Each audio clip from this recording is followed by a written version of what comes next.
Hi everyone, my name's Caitlin, and today I'm going to be presenting on knowledge building and virtual reality.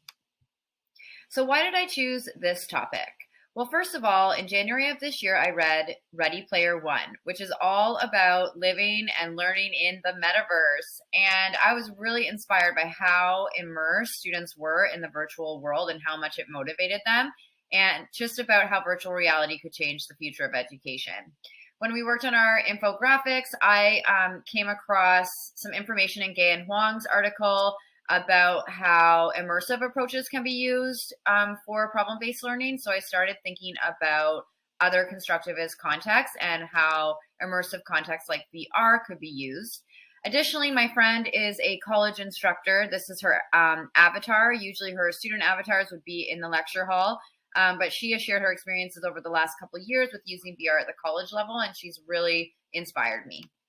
So what are the key principles of knowledge building? One of the key principles is about an idea improvement. So in knowledge building, learners share ideas with one another, critique and build on ideas, and try to come up with new ideas. So the main goal is to improve ideas and come up with something new. Knowledge building leverages the perspectives and expertise of different learners, and together they develop collective responsibility. That is, they develop a shared goal to improve ideas and develop new ones. And assessment is typically built into the process rather than being separate. Some of the key principles of virtual reality are that they can provide rich, immersive, and authentic context through a realistic multisensory stimulation. So as you can see in this diagram, there is a graphic card, a sound card. The user is wearing a headset that has a tracker, a head-mounted display, headphones. It would have a microphone as well. And the user is also interacting physically with the world through the use of this tool. So it is a multi-sensory experience that can be really immersive. Another key aspect of virtual reality is the use of avatars. So students typically create an avatar to interact in the virtual world, so they can design their avatar to represent them the way that they want to be seen by others in the virtual world. And this can really foster identity expression and help encourage interaction. In addition, more sophisticated programs and avatars can track the eye movements of users, which means that students can communicate by making eye contact. And also these more immersive virtual reality tools allow students to use body language so that they can communicate well with others. And this really supports collaboration and interaction with others online. So just making some connections between the two and why I think that they would work really well together. In order to engage in knowledge building practices, there needs to be a strong community because the learners need to be comfortable interacting with one another, critiquing one another's ideas, asking questions, and engaging with one another. So as we can see from this image from Meta Horizon, virtual reality can really allow us to express and interact in exciting ways. So I think that this can facilitate the development of the strong community that is needed for knowledge building contexts. Additionally, in immersive virtual reality worlds, the world is really interactive, and learners can gain knowledge just by interacting with the virtual world and also by interacting with others who are also interacting with the virtual world. So I think that the virtual reality platform can provide a really exciting setting for knowledge building, and that occurring through interaction. For example, if we went underwater and learned by making observations in this virtual underwater world, which we wouldn't be able to visit otherwise.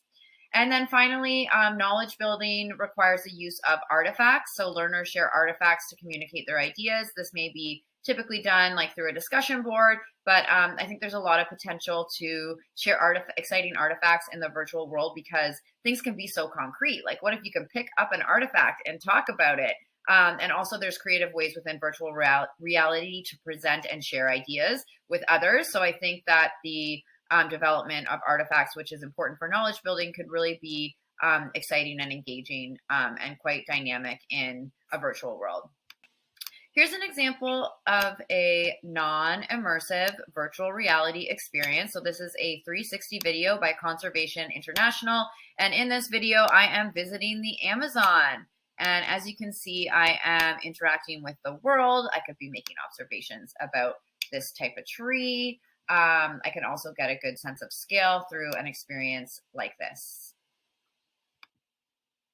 In terms of current impact, right now in a lot of programs, virtual reality is already being used to develop hands-on skills and practice. So for example, you can see in this image, this is a construction worker practicing key skills in a virtual world. So I came across this use of VR in construction context quite a bit while I was researching. In addition, Chang et al. Talk about how in medical and scientific fields, learners can practice key skills and try experiments without the real world consequences if something goes wrong. The research also shows that VR can be very motivating. So you can see here a breakout room in a virtual reality scenario. So here it would feel like for the learners, like they're just sitting in a room with one another and they can observe and interact with each other without even saying anything, just like in a face-to-face classroom. So basically there are positive outcomes in terms of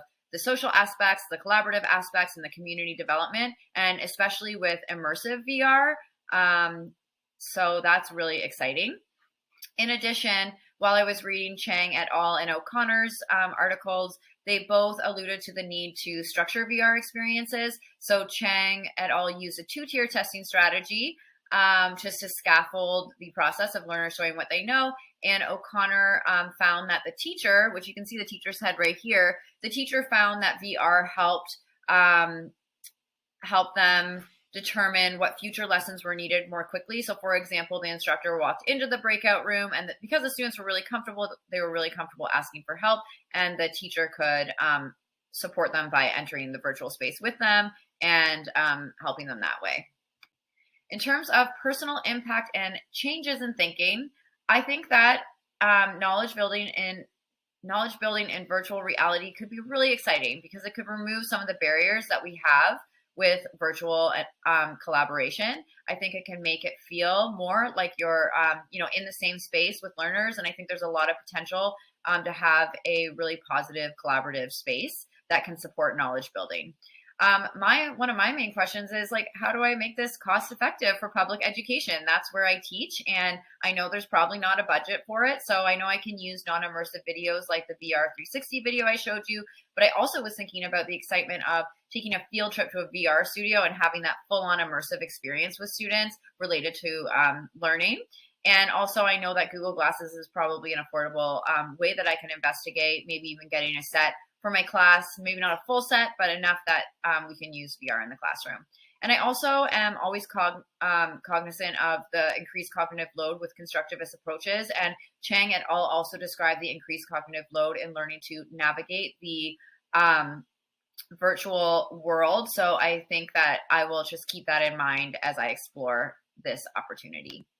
Here's an example of a blended online model that I think could work really well for virtual reality and knowledge building. So in the synchronous sessions, the instructor could provide essential knowledge and training for how to use virtual reality platforms.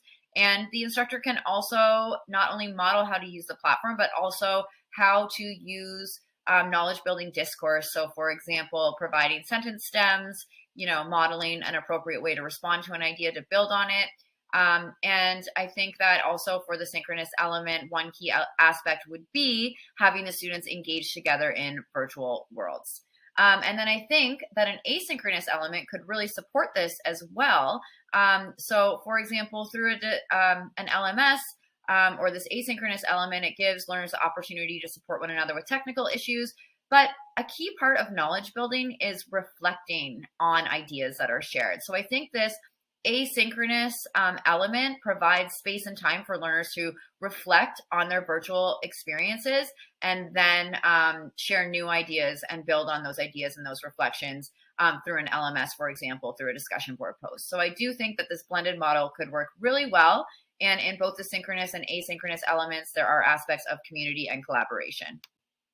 I couldn't research virtual reality without trying to make my own virtual reality avatar. So this is my avatar from Ready Player Me. I definitely feel like I would feel confident moving through a virtual space in this persona. I wanted to add some more personalized details like cat ears or a logo on the T just to tell people more about who I was. So I was a little disappointed I couldn't do that. But that being said, it looked like Ready Player Me prioritized clothing for different cultural backgrounds.